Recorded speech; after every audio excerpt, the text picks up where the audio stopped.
Hello everyone and welcome to my channel accounts की दुनिया। So that आज हम जो टॉपिक करने वाले हैं वो वेटेड एवरेज प्रॉफिट के साथ पास्ट एडजस्टमेंट को भी डील करने वाले हैं। तो पास्ट एडजस्टमेंट किसके साथ? वेटेड एवरेज प्रॉफिट के साथ। इससे पहले हमने सिंपल एवरेज प्रॉफिट में भी पास्ट एडजस्टमेंट को डील किया था, बस उसी तरीके से हम इसको डील करने वाले हैं। तो आज हम करने वाले हैं वीडियो नंबर 18। तो वीडियो नंबर 18 में पास्ट एडजस्टमेंट करने वाले हैं किसके साथ? वेटेड एवरेज प्रॉफिट के साथ। आपके सामने क्वेश्चन डिस्प्ले हो रहा है, क्वेश्चन नंबर 16।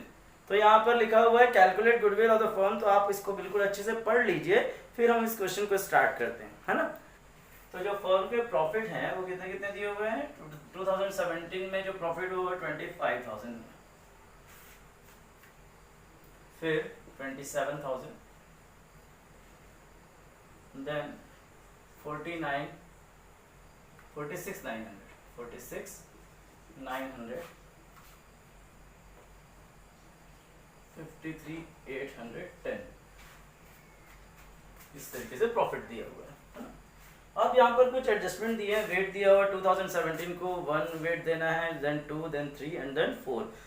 तो फर्स्ट ईयर में क्या हुआ था? फर्स्ट जो एडजस्टमेंट है उसमें बोलता है 1 अप्रैल 2017। नई बुक में अगर 2017 लिखा है तो उसको 2018 कर लीजिए, क्योंकि अगर मैं इसको 2017 में एडजस्ट करने जाऊंगा तो यहाँ पर बहुत सारी प्रॉब्लम्स अराइज होगी, क्योंकि इस क्वेश्चन में थोड़ा सा मिस प्रिंट है। तो आप एक काम करेंगे, उसको 2018 कर लीजिएगा। क्लियर है? तभी वो क्वेश्चन सही बन पाएगा, है ना। तो 1 अप्रैल 2018 कर लीजिए उसको, जो जिसके पास भी टीएस अग्रवाल बुक है और 2017 लिखा हुआ है तो उसको भी कर लीजिए 2018, देन ये क्वेश्चन करेक्ट हो जाएगा। क्लोजिंग स्टॉक आप पूरा एक बार एडजस्टमेंट अच्छे से पढ़ लीजिए। इसके बाद लास्ट वाला जो एडजस्टमेंट है उसको हम पहले कर लेते हैं, क्योंकि वो कॉमन है, वो सारे ईयर होगा, है ना। तो लास्ट एडजस्टमेंट क्या बोलता है? To cover management cost of annual charges of 5,000 should be made for the purpose of goodwill valuation. मतलब मैनेजमेंट कॉस्ट, मतलब ये जो एक्सपेंस है, ये जो मैनेजमेंट कॉस्ट एक्सपेंस है, हमको चार्ज करना था। मतलब ये चार्ज अगेंस्ट प्रॉफिट वाला खर्चा है, जो कि आपको क्या करना चाहिए? आपके प्रॉफिट से हर साल चार्ज होना था। ये मैनेजमेंट कॉस्ट आपके हर साल के प्रॉफिट से आपको चार्ज करना था, जो कि अभी चार्ज नहीं हुआ है। इस प्रॉफिट से वो चार्ज नहीं हुआ है, तो हमको क्या करना पड़ेगा? हर साल के प्रॉफिट से 5,000 हम काट देते हैं। ठीक है, हमने सबसे लास्ट वाला एडजस्टमेंट सबसे पहले कर लिया, क्योंकि ये एडजस्टमेंट हर साल में कॉमन है। तो हमने क्या किया?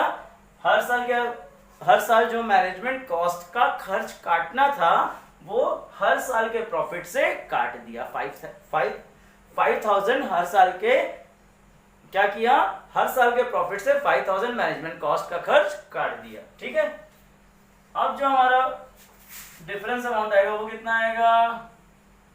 20,000। हर साल के प्रॉफिट से मैंने क्या किया? 5,000 डिडक्ट कर दिया एज मैनेजमेंट कॉस्ट। 41,900, 48,810। देन अब हम एक काम करते हैं, अब देखते हैं हम क्या फर्स्ट वाला एडजस्टमेंट। तो फर्स्ट वाले में क्या लिखा हुआ था? 1 April 2018 a major repair was undertaken for 10,000। अब 1 अप्रैल 2018 में मेजर रिपेयर हुआ, तो ये कैपिटल नेचर का होना था। कैपिटल नेचर मतलब जो हमने प्लांट में मेजर रिपेयर कराया वो एक बार किया जाने वाला खर्च है, और वो प्लांट की वैल्यू को बढ़ा देता है ना। तो वो क्या होता? एसेट्स नेचर का था, और हमने क्या मान लिया इसको? रेवेन्यू, जिसकी वजह से हमारा इस साल का प्रॉफिट 10,000 से गलती से कम हो गया। तो हमने क्या किया? वापस से 10,000 अपने प्रॉफिट में क्या कर लिया? इंक्रीज कर लिया। तो हमने क्या किया? वापस से अपने प्रॉफिट में 10,000 इंक्रीज कर लिया, क्योंकि ये गलती से हमारा प्रॉफिट 22,000 नहीं था, 32 था। क्यों? क्योंकि हमने इस 10,000 को गलती से एसेट्स में ना जोड़ करके प्रॉफिट से काट लिया था। तो इसको वापस से हमने क्या किया? प्रॉफिट में ऐड बैक कर लिया, है ना। तो इसको हम लिख लेते हैं मेजर रिपेयर ऑफ प्लांट, या major repair of plant. Major repair of plant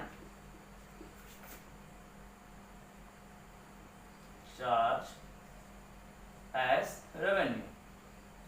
मतलब गलती से जो कैपिटल नेचर की चीज थी वो गलती से किससे चार्ज हो चुकी है, आपके प्रॉफिट से चार्ज हो चुकी है। तो आपने 10,000 गलती से इसको काट लिया था, तो अपने प्रॉफिट को 10,000 से बढ़ा लीजिए, है ना। तो हमने क्या किया, 10,000 से अपने प्रॉफिट को इंक्रीज कर लिया। अब कितना है, 20,000, 20, 32,000, 41,900 एंड 48,810। नेक्स्ट, अब एक बात बताइए, अगर ये कैपिटल नेचर का था, हमने प्रॉफिट तो इंक्रीज कर लिया, अगर ये रेवेन्यू नेचर का ना मान के हम इसको अब कैपिटल नेचर का मान रहे, मतलब ये प्लांट है, 10,000 का हमने क्या खरीदा था, प्लांट खरीदा था, तो प्लांट पे क्या लगता है, डेप्रिसिएशन। फिक्स एसेट्स पे क्या लगता है, डेप्रिसिएशन। तो हर साल इसमें क्या लगना था, डेप्रिसिएशन लगना था। अगर जो इस साल हमने इसको 1 अप्रैल में खरीदा, तो इस साल इस पे कितना डेप्रिसिएशन लगेगा, 2018 में 10,000 का 10% कितना होता है, 1,000। तो इस साल कितना डेप्रिसिएशन लगेगा, 1,000। ठीक है, इस साल कितना डेप्रिसिएशन लग गया, 1,000 डेप्रिसिएशन लग गया। ठीक, इसके बाद जब नेक्स्ट ईयर होगा, क्योंकि इसमें क्वेश्चन में लिखा है कि ये जो डेप्रिसिएशन लगेगा वो रिटर्न डाउन वैल्यू मेथड से लगेगा। अगर फिक्स्ड इंस्टॉलमेंट मेथड से लगता तो डेप्रिसिएशन हर साल कितना लगता, 1,000 लगता। तो लेकिन ये रिड्यूसिंग बैलेंस मेथड पे है, तो आप याद कीजिए कि रिड्यूसिंग बैलेंस मेथड पे हम डेप्रिसिएशन कैसे कैलकुलेट करते थे, जो वैल्यू नेक्स्ट ईयर बचेगी उसके ऊपर डेप्रिसिएशन लगेगा, मतलब बैलेंस ब्रॉट डाउन पे। दूसरी बात यह है कि हर साल डेप्रिसिएशन लगेगा, क्योंकि मशीनरी है और यहाँ इस साल इसको खरीदा गया था, मतलब हमने उसको रेवेन्यू माना था, तो हमने उस पर डेप्रिसिएशन चार्ज किया ही नहीं था। तो हम क्या करने वाले हैं, अब हर साल जो गलती से डेप्रिसिएशन चार्ज नहीं हुआ है वो वापस से हर साल डेप्रिसिएशन चार्ज आपको करना पड़ेगा। क्लियर है। जैसे मैंने इस साल इसमें डेप्रिसिएशन कितना लगाया, 1,000, तो नेक्स्ट ईयर इस पे फिर डेप्रिसिएशन लगेगा 2019 और 2020 को भी डेप्रिसिएशन लगना चाहिए। तो 10,000 की वैल्यू की मशीनरी थी, इस पे 1,000 डेप्रिसिएशन लग गया, तो कितने बचा, 9,000। इस 9,000 पे 10% कितना लगेगा, 900। फिर 900 कम हो गया, कितना बचा, 8,100। 8,100 का 10%, 810। इस तरीके से हम 3 साल का डेप्रिसिएशन निकाल लेंगे। समझ में आया। क्या किया मैंने, 10,000 की ये मशीनरी है या प्लांट है, तो मैंने इस पे इस साल 1,000 डेप्रिसिएशन लगाया, तो रिमेनिंग कितना बचा, 9,000। फिर 9,000 पे 10% लगाया तो 900 लग गया। ठीक है, अब 9,000 माइनस 900 कितना बचा, 8,100। 8,100 पे 10% कितना होगा, 810। इस तरीके से 3 साल तक इस पे डेप्रिसिएशन चार्ज कर दिया जाएगा। क्लियर है। तो क्या किया हमने, हर साल इस पे रिड्यूसिंग बैलेंस मेथड से डेप्रिसिएशन चार्ज कर लिया। अब देखते हैं इनकी वैल्यूज कितनी आती है ना। तो इसकी वैल्यू बचेगी 20,000, next 31,000, next 41,000 and another one, यहां पे लिख लीजिए डेप्रिसिएशन ऑन प्लांट 48,000। क्लियर। ये हो गया हमारा, 2 एडजस्टमेंट हमने कंप्लीट कर लिया। अब एक लास्ट एडजस्टमेंट बचा, उसको देख लेते हैं, देन ये पूरा टॉपिक कंप्लीट हो जाए। अब हम रीड करने वाले हैं second number adjustment. Second number adjustment में क्या बोल रहा है, क्लोजिंग स्टॉक क्या हुआ है, ओवर वैल्यूड हो गया। कौन कौन से ईयर में, 2018 एंड 2019 में। तो यहाँ पे लिख देते हैं हम क्लोजिंग स्टॉक ओवर वैल्यूड। तो क्लोजिंग स्टॉक ओवर वैल्यूड का मतलब क्या होता है, क्लोजिंग स्टॉक अगर ओवर वैल्यू होगा, मतलब यहाँ पर हमने गलती से 1,000 ज्यादा क्लोजिंग स्टॉक को बढ़ा दिया था। अगर आप क्लोजिंग स्टॉक को ज्यादा बढ़ाते तो क्या होगा, इसका इफेक्ट किसमें आएगा, ट्रेडिंग अकाउंट में। और ट्रेडिंग अकाउंट में क्या होगा, गलती से आपका ग्रॉस प्रॉफिट 1,000 से इंक्रीज हो गया। सपोज आपका जो क्लोजिंग स्टॉक था वो 10,000 था, आपने गलती से उसको कितना मान लिया, 11। तो जो आपका प्रॉफिट रहा होगा, सपोज आपका प्रॉफिट 5,000 होना था, लेकिन वो गलती से कितना दिख रहा है, 6,000। इसका मतलब क्या हुआ, आपका जो क्लोजिंग स्टॉक हुआ अगर ओवर वैल्यूड है, इसका मतलब आपका प्रॉफिट गलती से ज्यादा बढ़ा हुआ दिखाई दे रहा है। इसका मतलब ये 31,000 आपका प्रॉफिट है ही नहीं। इसमें क्या होना चाहिए 1000 डिडक्ट होना चाहिए, क्योंकि ये ओवर वैल्यू हुआ क्लोजिंग स्टॉक, आपका क्लोजिंग स्टॉक ओवर वैल्यूड हुआ, जिसकी वजह से 31,000 बन गया और ये एक्चुअल इसका प्रॉफिट कितना है 30,000। क्लियर? तो हमने क्या किया, इसको 1000 से डिडक्ट कर दिया और यहां लिख दीजिए less closing stock over valued. और इस ईयर में भी 2000 से स्टॉक ओवर वैल्यूड हुआ, मतलब आपका 41,000 का प्रॉफिट नहीं है 39,000 का, क्योंकि 2000 यहां पे भी ओवर वैल्यूड दिखाई दे रहा है। क्लियर? तो हमने क्लोजिंग स्टॉक ओवर वैल्यूड क्या कर दिया, डिडक्ट कर दिया। अब देखते हैं यहां पे आ गया 20,000, देन 30,000, देन 39,000 एंड 48,000। क्लियर? अब जो क्लोजिंग स्टॉक ओवर वैल्यूड हुआ है, तो क्लोजिंग स्टॉक क्या बनता है नेक्स्ट ईयर, ओपनिंग स्टॉक। जो भी क्लोजिंग स्टॉक होता है वो नेक्स्ट ईयर क्या बन जाता है, ओपनिंग स्टॉक। अब ओपनिंग स्टॉक ट्रेडिंग अकाउंट में किस तरफ होता था, डेबिट में। मतलब अगर क्लोजिंग स्टॉक की वैल्यू आपने बढ़ाई है तो अल्टीमेटली ओपनिंग स्टॉक, क्योंकि वही तो ओपनिंग स्टॉक बना ना नेक्स्ट ईयर, मतलब गलती से वो ओपनिंग स्टॉक क्या हुआ, ओवर वैल्यूड हो गया। मतलब ये जो 2018 में क्लोजिंग स्टॉक ओवर वैल्यूड हुआ था, वो नेक्स्ट ईयर क्या बन जाएगा, ओपनिंग स्टॉक। क्या बन गया, ओपनिंग स्टॉक।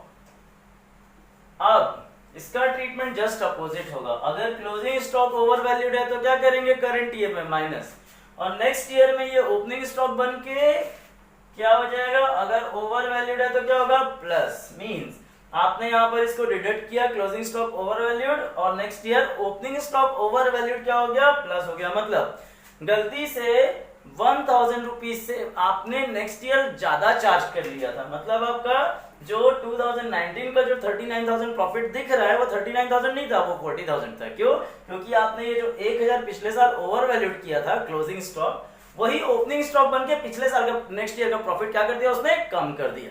तो हम क्या करेंगे, इसको 1000 से इंक्रीज कर देंगे। एंड द सेम मैनर इसका भी नेक्स्ट ईयर क्या होना चाहिए, 2000 से इंक्रीज हो जाना चाहिए।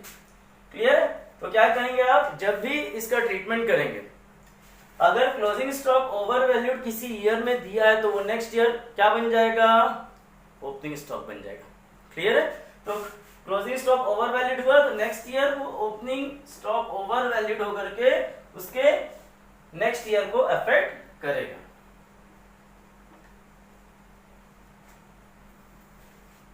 अब जो हमारा प्रॉफिट आएगा वो आएगा 20,000,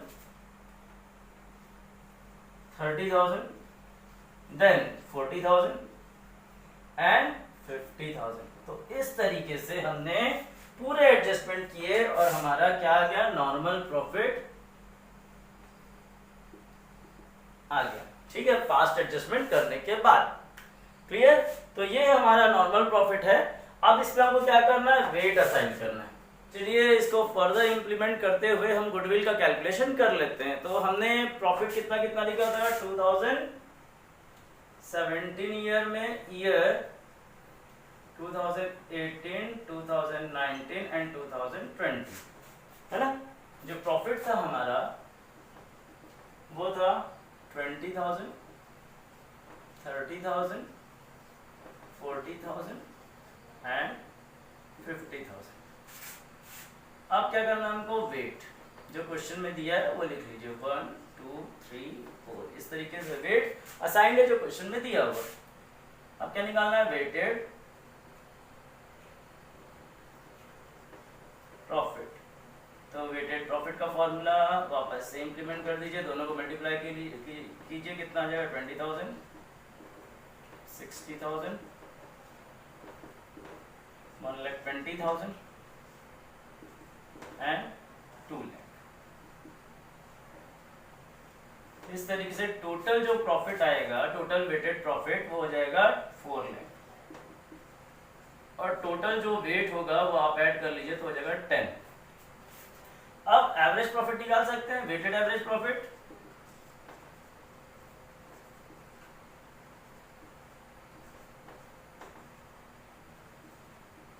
weighted average profit is equals to 4 lakh divided by 10 is equals to 40,000।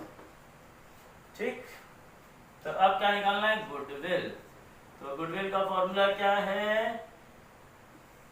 Weighted average profit into number of year purchase. तो नंबर ऑफ ईयर परचेज यहाँ पर 3 ईयर दिए हुए थे, तो 1,20,000 आपके गुडविल का अमाउंट आ गया। ये हमारा आंसर आ चुका है। तो आई होप ये टॉपिक आपको पूरी तरीके से क्लियर हो गया होगा। तो मैंने उन क्वेश्चंस को हाईलाइट किया है जो क्वेश्चन थोड़े ट्रिकी होते हैं और जहां पे स्टूडेंट को ज्यादा प्रॉब्लम होती है, क्योंकि इतने सालों में मैंने ये देखा है कि बच्चों को ऐसे क्वेश्चन बनाने में प्रॉब्लम होती है। तो वही क्वेश्चन मैं लेकर के इन वीडियोस में लेकर के आया हूं ताकि आपको अच्छे क्वेश्चन आपसे आराम से बन जाए, ताकि आप एग्जाम में कभी भी किसी भी टाइप के क्वेश्चन को सॉल्व कर लें।